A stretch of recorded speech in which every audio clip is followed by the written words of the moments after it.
You can call me Arnold, you can call me Schwarzenegger, you can call me the Austrian Oak, you can call me Schwarzi, you can call me Arnie, but don't ever, ever call me a self-made man. But this is so important for you to understand. I didn't make it that far on my own.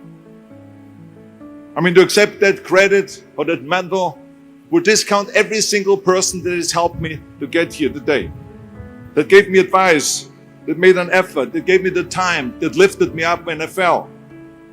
And it gives the wrong impression that we can do it alone. None of us can. The whole concept of the self-made man or woman is a myth. Now I know you're going to say, look, we have read so many stories about you, and we saw documentaries where they talk about that you are the model of the American dream and that you are the perfect example of the self-made man. Well, let me tell you, I have seen and heard and read those stories myself. I enjoy reading them, but the fact of the matter is, it is not the whole story. I would have never made it in my life without the help. I happen to be someone, for instance, that believes in God. I know I wouldn't be here without my parents, creating me, nurturing me, feeding me, changing my diapers, loving me, hugging me, and all that. And then later on, when I went to school, there were the teachers. And then there were the mentors, the coaches. And then my mother was there in the afternoon helping me with my homework and with tutoring. And then in the evening, my father was there helping me in sports, coaching us in soccer. My father taught me about discipline and my love and appreciation for sports. And he gave me my first great advice by saying, whatever you do, Arnold, be useful. So you also read so many times that I decided from one day to the next to become a bodybuilding champion, and I started training 5 hours a day, and then I became the youngest Mr. Universe ever. Well, it is true.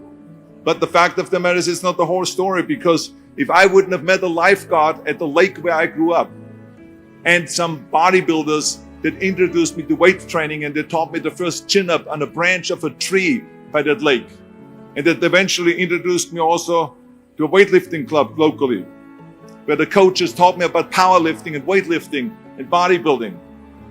They helped me, and they nurtured me, they pushed me. And then eventually I saw a magazine with Reg Park on the cover. It said, Mr. Universe becomes Hercules. There was Reg Park in a Hercules pose on the cover. I bought that magazine and I read the story from the front to the end cover. And let me tell you something. I read exactly how he trained 5 hours a day, and how he became a champion, Mr. Universe, 3 times, and how he went to America. And then he was discovered in the movies, Hercules movies. Well, when I read that, I found my vision.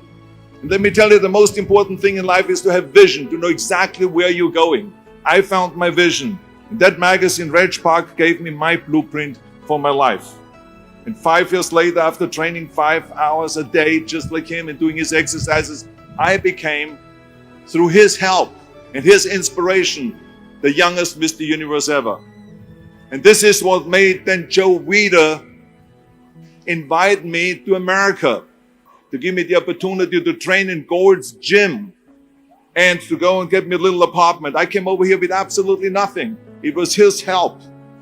And then in Gold's Gym, there it was a magical place with all the champions, Mr. Americas, Mr. World, Mr. Universe. Everyone was training their powerlifters, Olympic champions, and so on. And they helped me change from an amateur champion to a professional champion. And after that, I won champion after championship. I was 7 times Mr. Olympia, you heard it all.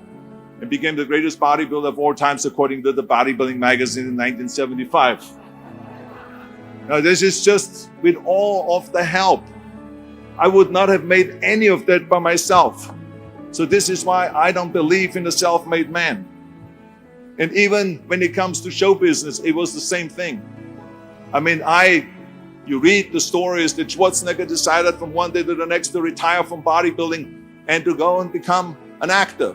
And in no time, he did Conan the Barbarian and Terminator and Commander and so on. Well, it is true, but it is only half of the story. Because the reality of it is, with a lot of help, I wouldn't have made it. First of all, it would have been fun to make it that easy and to be that easy. But it was very, very difficult to get into the movies. Very difficult. And only because I had help, I could get in. And this is why I always say thank you to the people that helped me along the way, and not ever think that I'm a self-made man, because there's 280 people that work on a movie that make you look great on that screen. So how can I say I'm a self-made man? And I have to say that it is important to acknowledge that, because people make it always sound that you did all this yourself. I didn't. I did it with a lot of help. Yes, I was determined. Yes, I never listened to the naysayers. Yes, I had a great vision. Yes, I had the fire in the belly and all of those things, but I didn't do it without the help. And the reason why I want you to understand that is because as soon as you understand that you are here because of a lot of help, then you also understand that now is time to help others. That's what this is all about. You got to help others. Don't just think about yourself. Help others. As my father-in-law, Sergeant Shriver, said at Yale University commencement speech, just like I'm speaking right now here. But he said, Sergeant Shriver, so you know, he was the guy that created the Peace Corps, the Job Corps, legal aid to the poor, and all this extraordinary human being under the Johnson and Kennedy administration. And so he said to the students, he said, tear down this mirror. Tear down this mirror that makes you always look at yourself.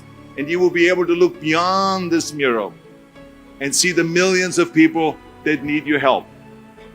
And let me tell you something, when I heard that, it all made sense to me.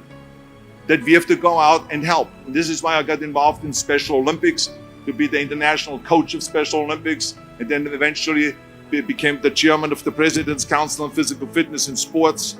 And then I traveled through all 50 states to promote health and fitness, and then eventually started after-school programs. And now we are in 48 different cities, providing after-school programs for over 100,000 kids and all this. So, I mean, it is, to me, was very important to give back. And also to go, every time I travel around the world, to go to military bases and to visit our brave men and women that save us, that protect us, to say thank you, thank you, thank you to them anywhere in the world that I travel. So it is important to recognize that. So all I'm saying is, it is my challenge to you today to go ahead and to celebrate your accomplishments. You should. This commencement is a great success, and each of you earned your diplomas. But at some point, take a break from the celebration, away from the Instagrams and Snapchat, and think about all of the people that helped you. Because remember, in the end, we are not going to be remembered for how much we made, but for how much we have given. Make sure that it is not about me, that it is about we. Turn the me into we.